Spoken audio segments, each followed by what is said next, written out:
Luto tayo ng pansit. Ang mahal ng gulay ngayon, sobra. Yung isang peraso ng carrots, 27 pesos ang isang peraso. Kaya hindi ako bumili. Hindi nga ako bumili ng gulay. Dapat nga to wala ng gulay kasi nga mahal. Buti na lang meron pa pala akong konting stock sa rep na repolyo tsaka ng Baguio beans. Tapos yung sibuyas ko, isang pirasong maliit lang din yung hiniwa ko kasi nga kailangan magtipid kasi ang mahal talaga ngayon. Tapos yung bawang konti lang din. Tapos yung isasahog natin, gizzard, tapos liver tsaka yung puso ng manok. Tapos lalagyan natin ng chicken ball at tsaka ng kikiam. Dapat yung pansit canton lang, kaya lang umay na kasi pag pag purong canton lang, yung mga kids lang kasi mahilig sa purong canton, pati si hubby. Lalagyan ko ng konting bihon. Lagyan ko ng 2 piraso nito, 1/4. Tapos 1 kilong bihon. Kaya yan yung lulutuin ko para sa dinner namin.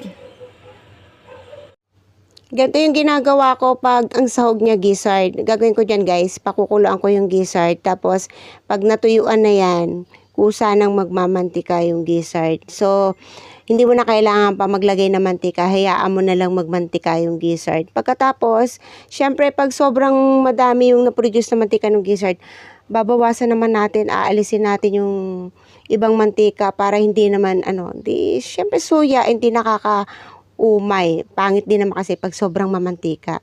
Ito na itsura ng gizzard natin. So, lalagyan na natin tong liver. Parang ang gagawin natin, parang ipiprito lang din natin yung liver. Pagkatapos, lalagyan na rin natin ng salt para may lasa na yung ating sahog.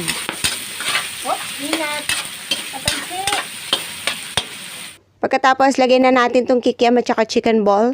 Ihalo-halo na lang natin to dito. Pagkatapos, ready na, ilalagay ko na tong garlic. Halo-haloin lang natin yan. Malalaman yung okay na yung garlic guys. Pag naamoy nyo na, ibig sabihin lumabas na yung flavor niya. And then after syempre ng garlic, kasunod na yan, ilalagay naman na natin yung onion. Tapos syempre, halo-haloin lang natin. Ayan, kung mapapansin nyo, diba, konti yung mantika. Hindi ako nagtitipid po sa mantika, ganyan lang po talaga.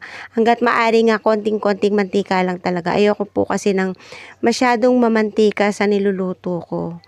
So, after this, lalagyan na natin ng pinakasabaw niya. So, yung pinakasabaw guys, nagpainit na ako ng water and then, yun yung ilalagay ko, mainit na tubig na. So, para, syempre, mas madaling kumulo kasi nga mainit na, no? So, yun yung ginagawa ko lagi. Para hindi ka na mag-aantay na pakuluan pa yung yung sabaw ng pansit.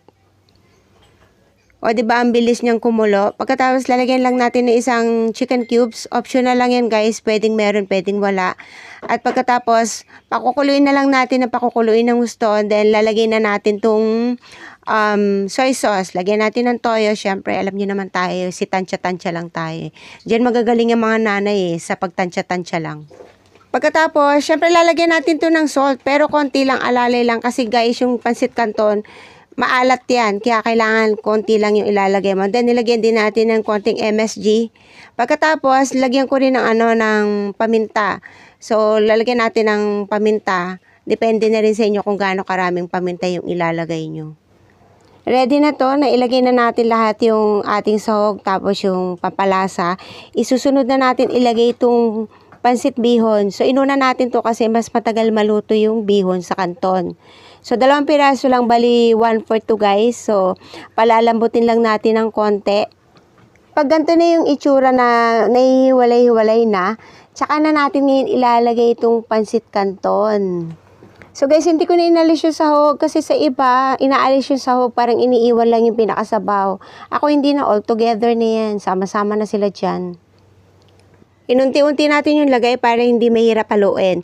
Tapos isang tip, pag gantong marami lulutuin mo na kanton, tapos hindi mo naman talaga asintansya yung kung gaano karaming sabaw yung kakailanganin ng pansit canton, ang gagawin mo, magpapakulo ka pa ng tubig, kumbaga parang pang-reserba mo lang. So, just in case na nakulang sa tubig yung pansit mo, may ilalagay ka na kagad na mainit. So, hindi mabibitin yung yung niluluto mong pansit.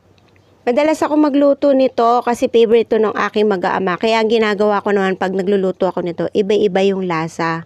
Pati yung sahog niya, iiba-ibahin mo rin. Pati yung parang tulad nito, medyo dry yung konti ngayon kasi merong halong pansit bihon.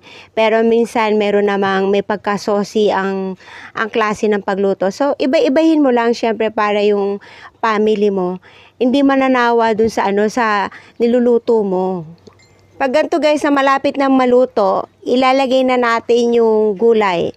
Kasi pinaka last part ng pagluluto ng pansit yung nilalagay yung gulay kasi ayaw nating ma-overcook yung gulay kasi ang maganda dito sa gulay kailangan talaga half cook lang. Syempre para pag kinain mo, crunchy-crunchy pa. Yun yung masarap yung half cook. At bago tayo magtapos, magte-thank you po muna ako sa inyong lahat, no? Maraming salamat po sa matyaga niyong panonood sa aking channel. At syempre kung bago ka sa channel ko, please don't forget to like and subscribe. And of course, don't forget to click the notification bell. Luto na yung ating pansit canton at bihon. Tamang-tama lang guys yung sahog natin. Hindi masyadong marami, hindi rin naman kukonti. Sakto-sakto lang, balance lang. Tapos lagyan lang natin ng konting garlic seasoning. Okay na yan. At bago natin i-serve, syempre lalagyan natin ng kalamansi kasi hindi makukumpleto ang pansit pag walang kalamansi. So there you have it guys. I hope nag-enjoy kayo sa aking video for today. Thank you for watching at sana po abangan nyo pa po ako sa mga susunod na video. Maraming salamat. God bless everyone. Diyos mabalos. Bye-bye.